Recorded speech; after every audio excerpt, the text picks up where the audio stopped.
Caché au cœur d'un petit chemin discret entre les numéros 166 et 170 de la rue Saint-Jean-Baptiste à Baie-Saint-Paul, un projet d'agrotourisme vient de voir le jour.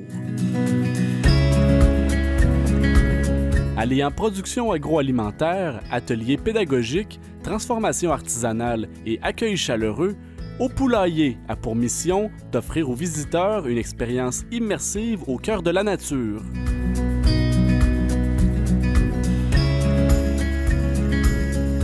L'équipe derrière le projet, qui est composée de 3 associés, invite les curieux à découvrir des produits du terroir. Alors, on est trois qui sont complémentaires, en fait. Il y a Mathieu qui s'occupe de la culture, puis qui est aussi cuisinier de formation. Donc, au niveau de la nourriture, quand on reçoit sur la terrasse, c'est aussi lui qui s'occupe de ça principalement. Puis la culture du champ d'ail, parce qu'on a un champ qui est à l'extérieur du site ici. Fait que l'été, il est plus concentré à l'extérieur, puis à l'automne, ça va être l'intérieur. Qu'est-ce que tu nous fais en intérieur, Mathieu, cet automne? Ça, en intérieur, ça va être culture d'intérieur, principalement.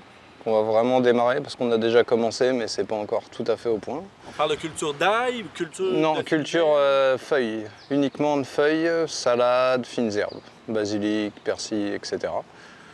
Fait qu'on va démarrer avec ça, puis c'est ça, l'été dans le champ avec l'ail. Puis les autres cultures aussi, des petites tomates, mais ça c'est pas encore vraiment au point pour l'instant.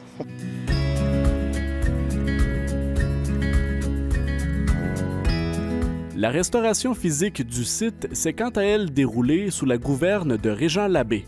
On a déconstruit plusieurs bâtiments, puis à la place de jeter les résidus, bien lui, il a fait des choses comme ça, la terrasse en arrière. On récupère le plus possible, puis c'est lui qui réfléchit à tout ça, puis qui fait tout ça.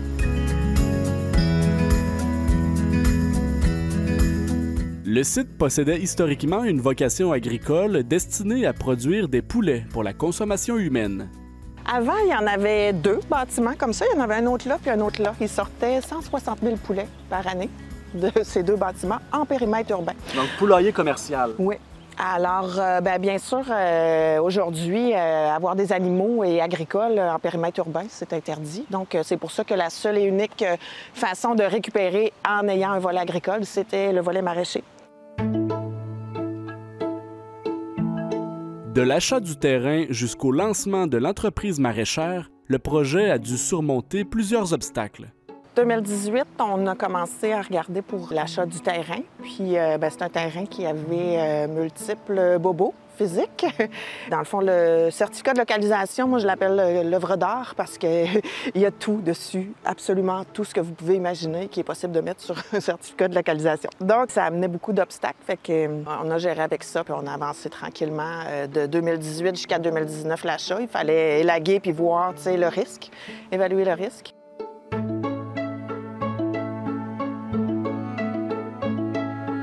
L'achat a pu être complété au cours de l'année 2019.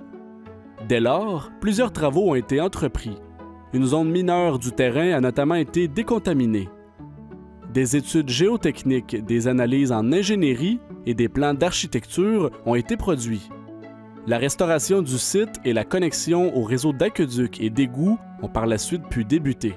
Il fallait vraiment être persévérant et résilient parce qu'il y en a eu beaucoup des obstacles quand même. T'sais, on va se dire que le site est à peu près non finançable. Donc, le volet agricole nous a aidé beaucoup. On a la financière agricole qui est venue nous aider pour pouvoir aller de l'avant. Après ça, c'est sûr qu'au niveau de l'urbanisme, on est un objet non identifié. Hein? Il y a à peu près de tout. Je pense pas qu'il y ait de précédent sur un terrain comme ceci. Il n'y en a pas d'autres comme ça. Fait que c'est sûr que tout ça, juste d'arriver à traverser le processus administratif pour avoir les permis jusqu'à mettre la première vis, et c'est quand même passé plus de 2 ans. Les entrepreneurs ont tenu à récupérer un maximum d'éléments qui relevaient de l'ancien poulailler afin de revaloriser le bâtiment et de limiter son empreinte écologique. Nous, on s'est dit, on fait avec ce qu'on a, qu'encore et toujours, tranquillement mais sûrement. C'est pas mal la devise. Et puis, dans le fond, nous, on le recycle pour faire de la culture en intérieur bâti. Ce qui est à la mode en ce moment, autonomie alimentaire urbaine, volet éco-environnemental. On a sauvé au moins 20 conteneurs de scrap de construction au site d'enfouissement quand même, en le gardant, en le revalorisant. Ça va être la section qui est ici. Le volet de la restauration est né dans l'optique de transformer les aliments cultivés à même le site et d'en faire profiter les clients dans une ambiance joviale et décontractée. En agriculture, ça prend beaucoup d'efforts pour faire pousser quelque chose. Le gaspillage alimentaire, c'est non. Donc, la salle de transformation, c'est pour récupérer les produits, pour faire transformer ou de mettre ça dans quelque chose qui va permettre la conservation. Donc, la cuisine MAPAC est là pour ça. En culture intérieure, ce qui est rentable, c'est uniquement le légume-feuille. On va allier à ça pour une économie circulaire de transformation de l'air et de la chaleur, récupération de la chaleur, un volet champignons dans 1 an ou 2. Mais en attendant, légumes-feuilles et fines herbes, dans le fond, tu sais, les gens, je mise pas sur que les gens se déplacent uniquement pour les fines herbes et légumes-feuilles. Donc, on allie à ça joindre l'utile à l'agréable, se divertir et se nourrir. Donc, on va avoir des ateliers culinaires, des ateliers variés pour que les gens deviennent loyaux envers le poulailler, aient le plaisir de venir chez nous, de partager le lieu. Et c'est ça, de venir se divertir en même temps que se nourrir, venir chercher leurs denrées.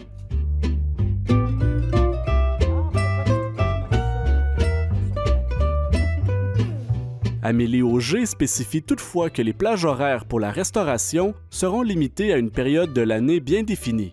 Nous, on fait ça, mais uniquement là où tous les restaurateurs sont débordés, donc de la dernière de juillet jusqu'à ce que les enfants retournent à l'école. C'est la plage horaire où on fait 2 journées semaine. Il faut absolument faire une réservation avant de venir parce que, comme on n'est pas un restaurant ouvert tous les jours, on prépare en fonction de qui vient nous voir.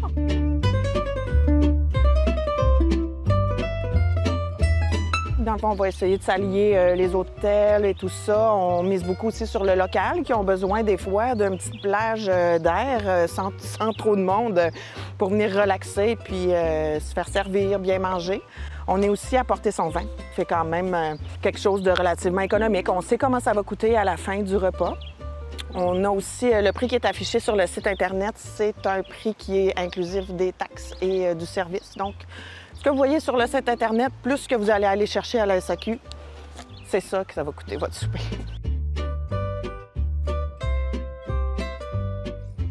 À partir du 21 juillet, il y a les lundis poulet barbecue. Donc, c'est un 4 services. Vous avez une entrée, plat principal, dessert avec une infusion. Le plus possible avec des produits que nous, on fait, mais on s'allie les producteurs locaux aussi le plus possible. L'achat local pour vous offrir un super de bon repas.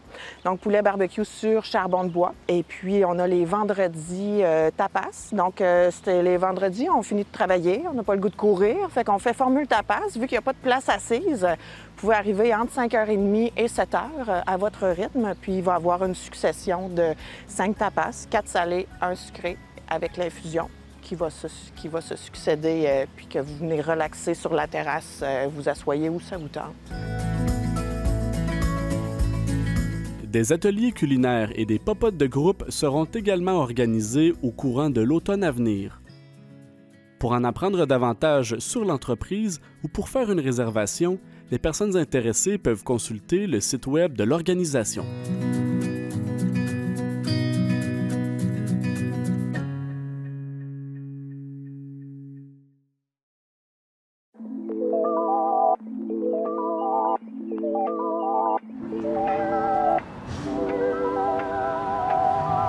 Le tourisme n'est pas qu'une activité saisonnière dans Charlevoix.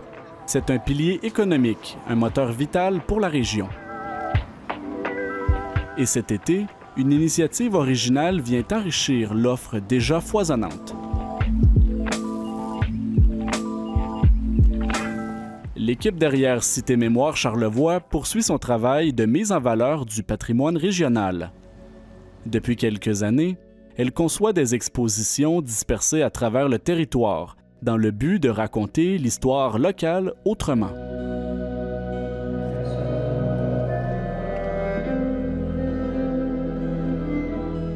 Cette année, la nouveauté prend la forme de stèles interprétatives installées le long de circuits touristiques dans les municipalités de la région. Cité Mémoire, Charlevoix, c'est 5 projections qui sont à la Malbaie. C'est 7 circuits historiques qui comprennent en tout près de 70 points d'intérêt. Donc, qui fait vraiment le territoire de Charlevoix de la Malbaie à Saint-Siméon, de la Malbaie à Pointe-Sainte-Catherine, l'arrière-pays. À Baie-Saint-Paul, ici, il y a 23 points d'intérêt en totalité. Fait que, il y a de l'histoire. C'est sûr qu'on aurait pu faire encore peut-être plus de points d'intérêt, mais quand même, on y était avec qu'est-ce qu'on considérait, puis avec les gens de la place.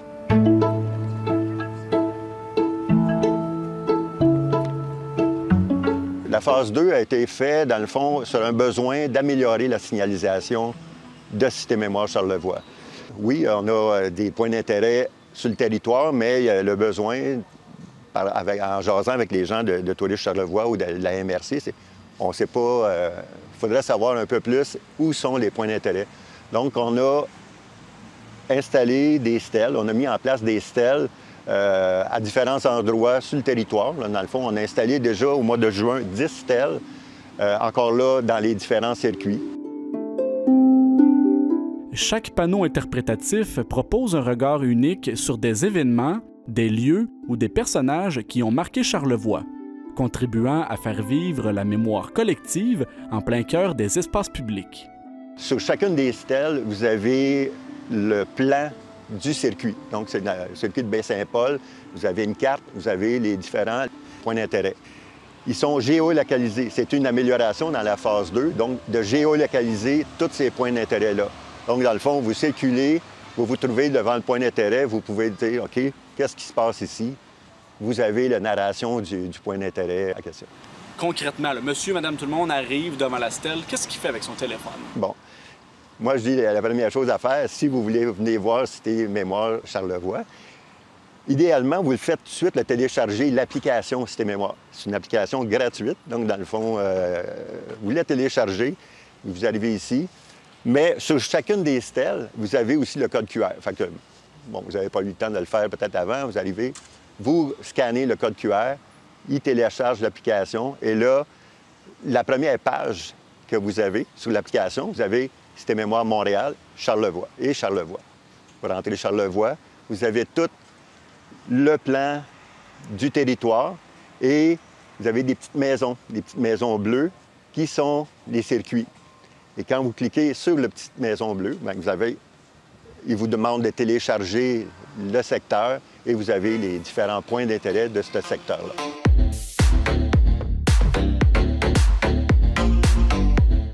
Le projet de Cité Mémoire Charlevoix est né d'une équipe qui avait déjà travaillé sur des œuvres de mise en valeur du patrimoine dans la métropole du Québec. Dans le fond, Cité Mémoire, ça a commencé avec Cité Mémoire Montréal, okay? Dans le cadre des fêtes qui a eu lieu là, à peu près une dizaine d'années.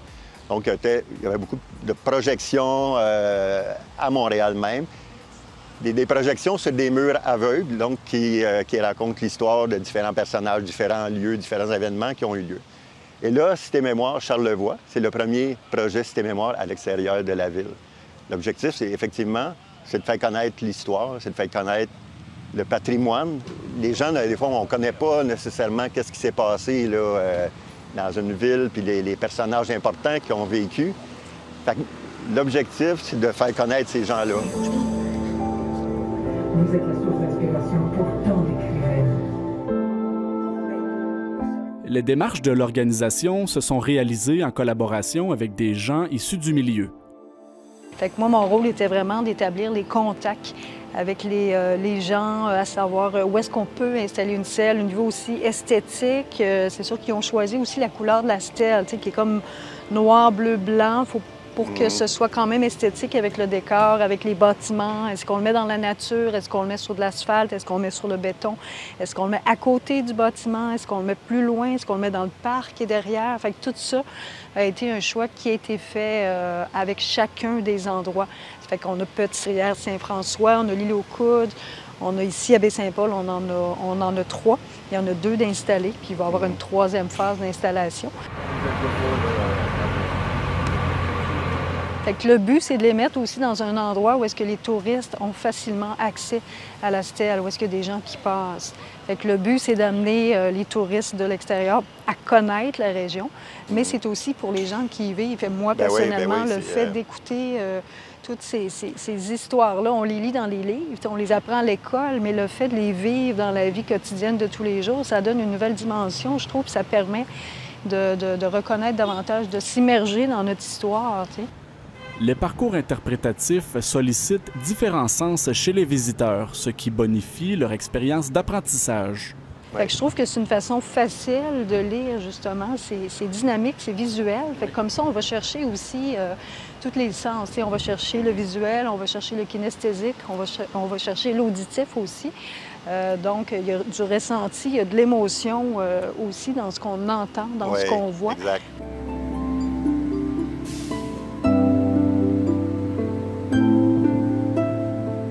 Plusieurs partenaires financiers ont contribué à mettre sur pied ces nouvelles installations. Le gouvernement du Québec, le ministère de la Culture a participé, il y a Développement économique Canada qui a participé aussi, Tourisme Québec, la MRC de Charlevoix-Est, la MRC de Charlevoix, Tourisme Charlevoix aussi, la ville de Malbaie a participé aussi. Malgré les différentes phases déjà mises en branle, Cité Mémoire Charlevoix ne s'arrête pas là et compte poursuivre le développement de ses activités au courant des prochains mois. Il y a quelque chose quand même qui s'en vient à l'automne, fin de l'été, début de l'automne, qui est comme à la Malbaie, à Pointe-au-Pic, la mise en lumière de l'église de Pointe-au-Pic. Donc, c'est déjà, on a fait du repérage, donc il va être une mise en lumière de l'intérieur le soir. Et c'est un ajout, dans le fond, à ce qui se fait déjà à la Malbaie. Et il va y avoir l'effet lumineux et aussi une trame musicale. J'ai eu commission de faire un paysage sonore. Moi, j'appelle ça un paysage sonore parce que, justement, je pense que ça serait le fun d'aller chercher des sons à l'intérieur de l'église, comme le plancher qui craque, par exemple. C'est une sonorité incroyable.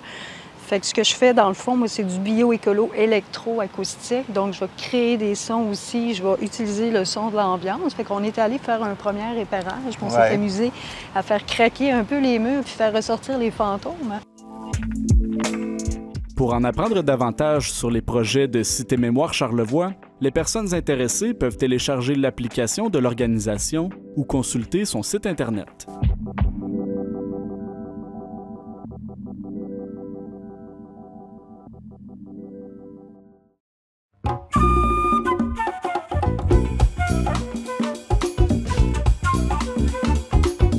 Lydia Duchesne, artiste multidisciplinaire établie à Baie-Saint-Paul, invite les Charlevoisiennes et Charlevoisiens à participer à sa prochaine œuvre. Au cours des prochains mois, elle mènera un projet de documentaire sonore en 4 épisodes, chacun consacré à un thème universel. Mais tout d'abord, qu'est-ce que tu viens nous présenter, Lydia? Je viens présenter un projet qui est soutenu par le Conseil des arts et des lettres du Québec et la MRC de Charlevoix, qui est un documentaire sonore qui va aborder des questions, si on veut, qui peuvent être tabous ou polarisantes, puis dans lequel je cherche à faire participer des gens de la communauté de Charlevoix. Tu vas recruter différents groupes dans la population, si je ne me trompe pas. Oui, bien en fait, groupe, j'y vais à l'unité, là, mais pour le documentaire, on a en fait 4 épisodes. Puis pour chacun de ces épisodes-là, on a un thème différent. Donc, je cherche des types de profils, si on veut, de personnes qui pourraient apporter un angle de vue intéressant ou apporter un vécu, une expérience, une opinion intéressante sur le sujet, puis qui vont échanger ensemble. Donc, on parle à peu près de 3 à 4 personnes qui vont se rencontrer par épisode et moi aussi. Je participe à la conversation dans cette discussion-là. Quelles sont les thématiques que tu as ciblées là, pour ce beau projet-là? Je suis allée large pour que ça puisse nous amener sur toutes sortes d'avenues différentes. Le premier sujet, c'est la mort. Tout le monde meurt. Désolée de te l'apprendre, mais tout le monde meurt. Est-ce que vous avez côtoyé la mort? Est-ce que ça vous fait peur? Est-ce que vous la célébrez? Est-ce qu'elle est mystérieuse pour vous, selon l'âge, la culture, les expériences de vie? Donc, c'est là-dessus que je vais jouer dans le choix des participants. Ensuite de ça, on a la foi. Quelle est votre foi? Quelle place elle prend dans votre vie? Avez-vous la foi? Est-ce qu'elle dicte toutes vos décisions? Est-ce que c'est plus un système de valeurs, etc.? Ensuite, on a la prospérité.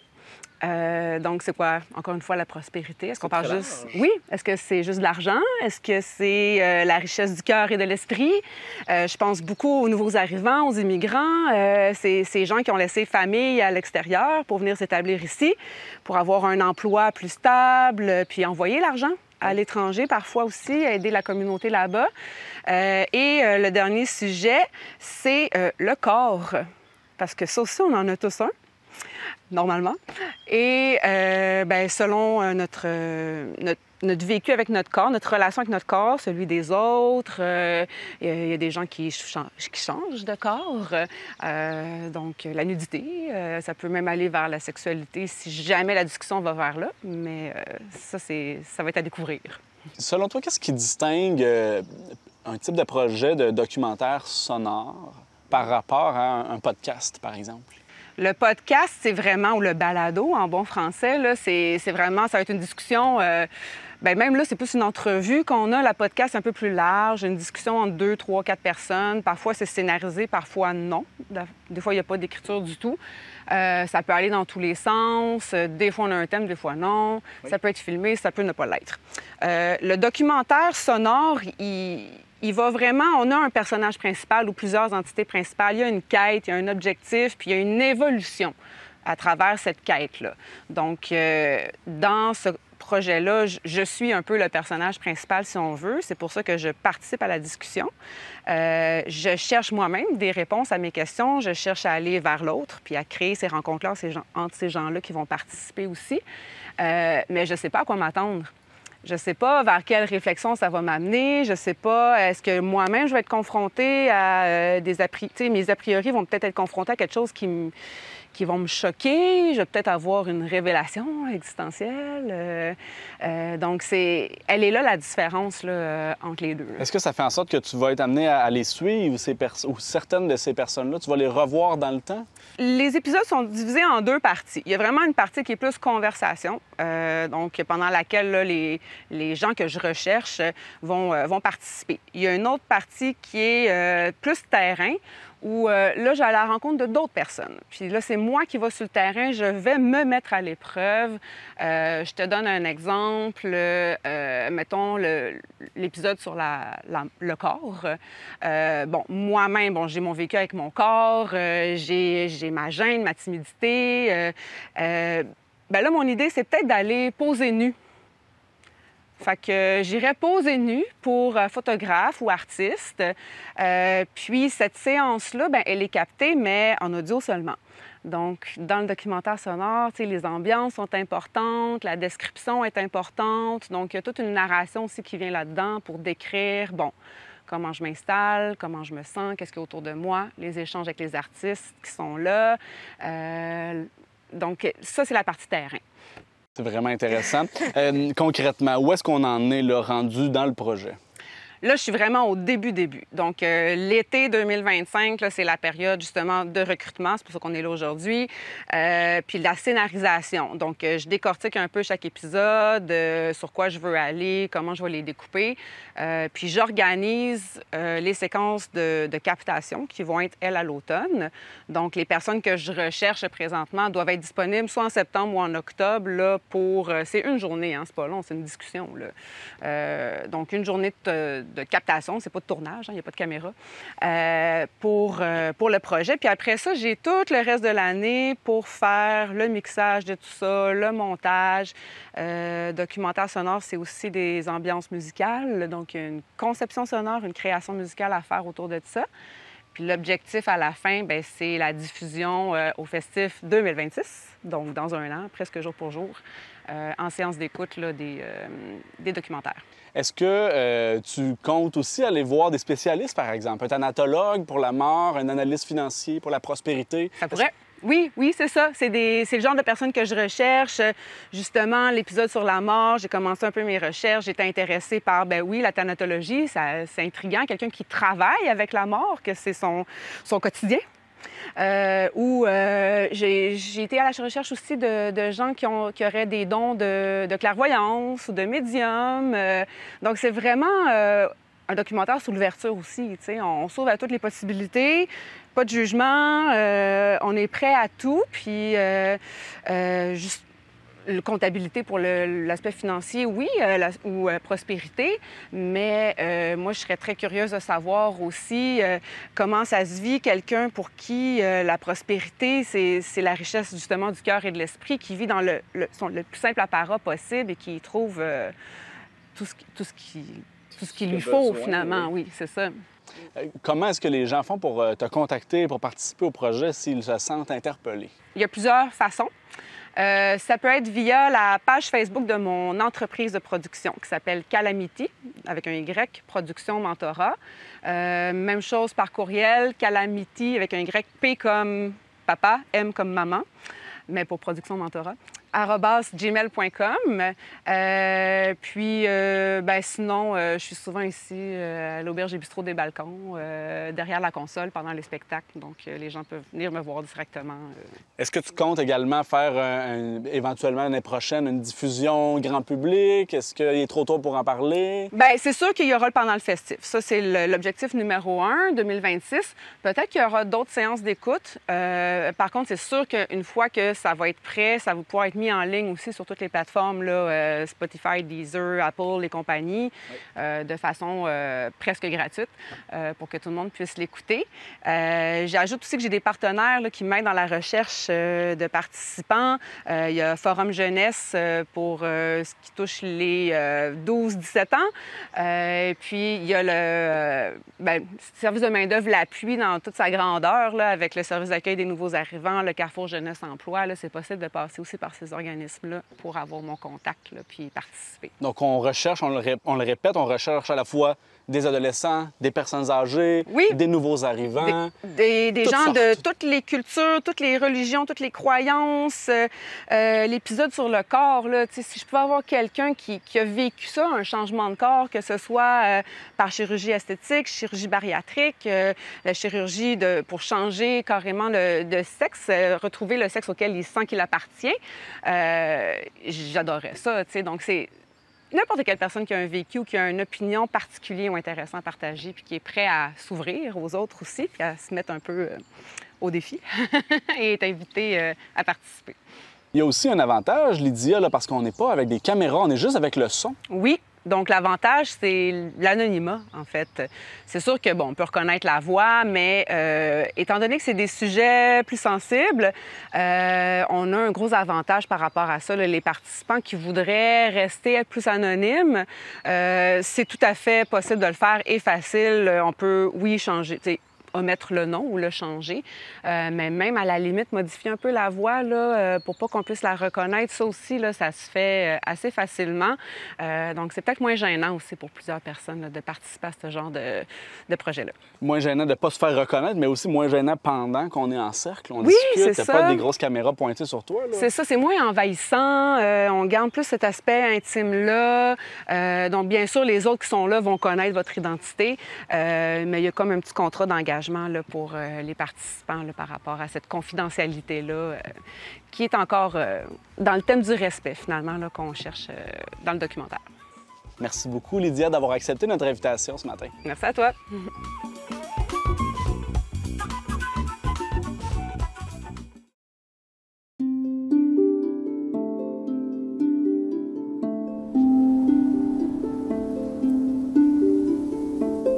À Petite-Rivière-Saint-François, l'art revient s'installer au cœur de l'été avec une nouvelle édition de l'Expo du Plateau des Arts. Peinture, sculpture et photographie se côtoient dans une ambiance conviviale, offrant aux visiteurs une occasion unique de découvrir la richesse de la création locale.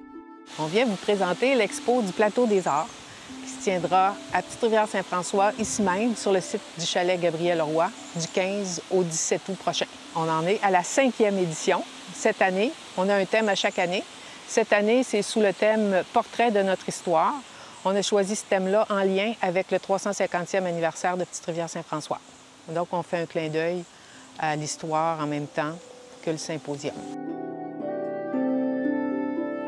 L'événement cherche à mettre en lumière le talent des artistes de chez nous et le patrimoine culturel du village. En fait, l'Expo du Plateau, c'est né d'une initiative citoyenne en 2020. Donc maintenant, ça fait partie du comité du regroupement des artistes et artisans de Petite-Rivière-Saint-François. L'objectif, c'est vraiment de partager la richesse artistique, en fait, de Petite-Rivière, du plateau de la Grande-Pointe, et puis dans le fond, de mettre de l'avant les arts, que ça soit, on a touché là, à travers le temps, oui, la peinture, le théâtre, la littérature, qu'est-ce qu'on a touché d'autre? La musique, oui, en fait, les arts et la culture. Exactement. En fait. Oui, les arts et la culture, on essaie de regrouper toutes les formes d'art. C'est ça, donc il y a un côté vraiment symposium d'art, où est-ce que là, on met en honneur la peinture majoritairement, et sinon le volet où est-ce qu'on met à l'honneur la culture via le patrimoine culturel.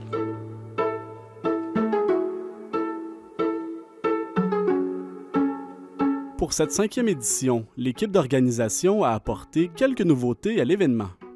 Le changement qu'on a cette année, c'est au sujet du symposium. C'est que cette année, dans le cadre du 350e, on a invité nos artistes. Puis on a invité des artistes de Charlevoix. Donc, il va y avoir sous le grand chapiteau, qui va être juste ici, à côté, un grand chapiteau de 40 pieds par 60 pieds, qui va abriter 20 artistes. 20 artistes qui vont travailler en direct avec des médiums différents. Donc, beaucoup d'effervescence à ce niveau-là.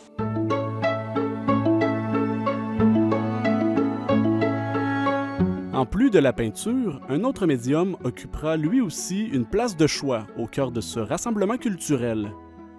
Cette année, on a décidé justement, vu que c'est le 350e de Petite-Rivière-Saint-François, de mettre à l'honneur la photographie sous une exposition photographique. Donc, on va avoir à peu près une trentaine de photos qui datent, disons, on va remonter à 1675, le plus possible où est-ce que les photos nous mènent, pour vraiment exposer les moments marquants, là, dans le fond, de l'histoire, sans avoir la prétention là, non plus de faire un travail exhaustif complet d'un historien, là, mais vraiment l'objectif, c'est de ramener un peu les souvenirs, d'inviter les gens à venir partager avec nous.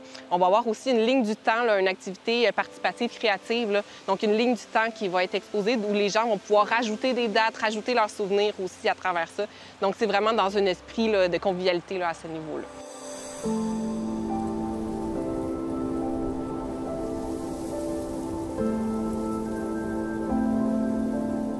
La présidence d'honneur de cette année sera assurée par une personnalité bien connue des Charlevoisiens. On a le grand plaisir d'avoir comme président d'honneur Pierre Bouchard, qui est un artiste qui est bien implanté dans Charlevoix, qui est en galerie, à la Galerie Iris, à la Galerie Beauchamp, qui a fait des expositions solo, des expositions aussi à Québec, Montréal, Toronto.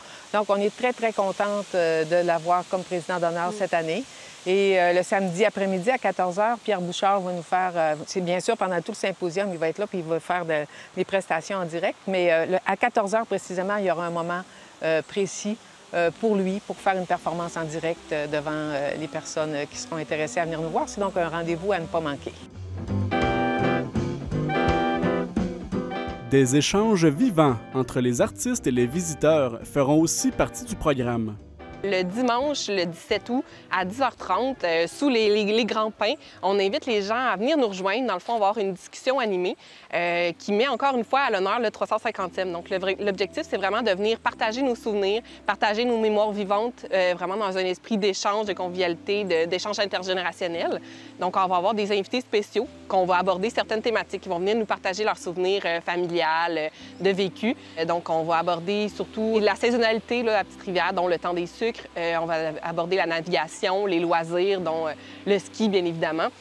Puis on invite les gens à venir soit écouter ou venir partager. Ça se veut vraiment là, dans un esprit d'échange là, pour capter là, vraiment l'essence de Petite-Rivière puis nous remémorer aussi là, tout ce qui s'est passé ici.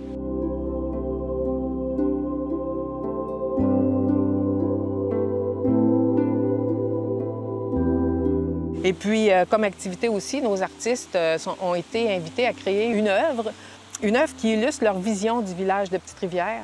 Et donc, cette œuvre-là sera identifiée par un logo du 350e sous le chapiteau. Puis les participants seront invités à les repérer.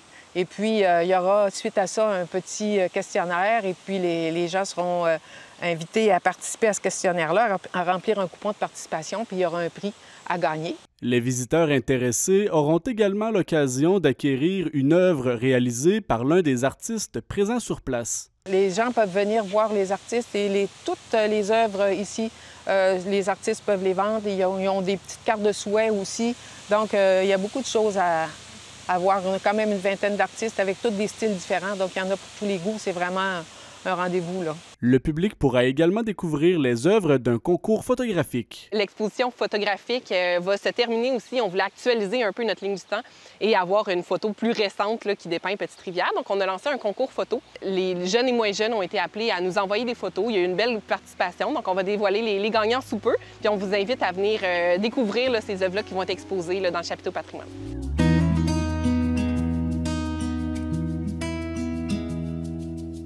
Le vernissage d'une tapisserie collective et le tirage d'une œuvre font aussi partie de la programmation. On présente aussi une œuvre collective du regroupement des artistes et des artisans. Il y a 21 personnes, 21 artistes et artisans qui ont participé à créer une tapisserie de 82 pouces par 60 pouces. Donc, eux autres, ils l'ont réalisée dans le cadre du 350e. Elle va être en démonstration ici toute la fin de semaine, puis elle sera présentée lors du vernissage qui aura lieu vendredi à 13h30. Donc, c'est un rendez-vous, il faut venir à notre vernissage. Et puis, on a aussi le tirage de l'œuvre de Pierre Bouchard. On a un tirage pour... Pierre Bouchard a eu vraiment la générosité de nous offrir une œuvre d'une valeur de 1 050 $. Donc, les billets sont en vente présentement en ligne sur le site de l'Expo du Plateau. Donc, expoplateau.com. Donc, vous allez trouver tirage et vous pouvez acheter des billets au coût de 10 $ du billet.